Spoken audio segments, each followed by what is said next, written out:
Hello everyone, welcome to day 30 of our Wisdom Challenge. I hope you have been blessed, and I hope you have been drawing wisdom back to back on each day on our Wisdom Challenge. So I'll be reviewing chapter 30 of Proverbs.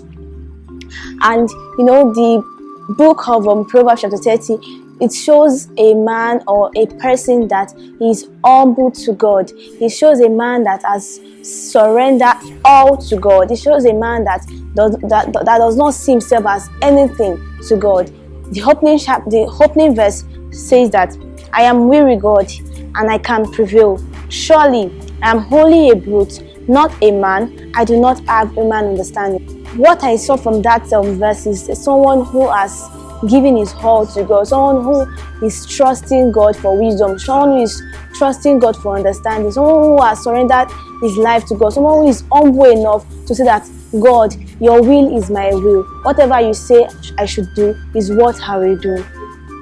And he's even saying that he's just like an animal that does not have human understanding. It's just like he disvalues himself just to make sure that God is glorified in his life, to make sure that God's will is done in his life. Moving forward in that chapter, in chapter 7, it says that he's asking of two things from God. And what are those two things he's asking from God?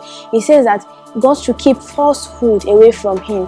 God should keep falsehood away from him so that he will not be able to hurt his neighbor or hurt his sibling or hurt anyone that is around him. And the second thing he asks from God is that God should not let him to be too poor that he might disrespect him, or he should be too rich and he will forget God.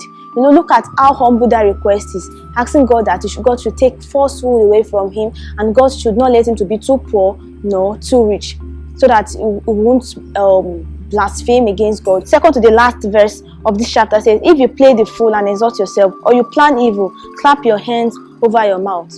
And this verse is telling us that if you are making jest of a fool because you want to feel good, or you want to feel like, okay, yes, you know it, or like you want to feel like, okay, I'm the boss here, I'm the one that knows this thing, you're just making a fool out of yourself. Even the Bible verse says that you should clap your hands over your mouth, that you should cover your mouth or cover your face. Shame.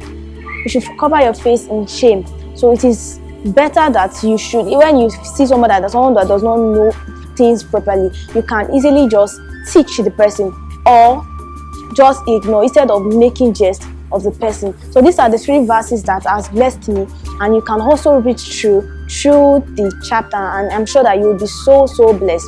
See you tomorrow. Until then, make sure you are the best version of yourself. Thank you.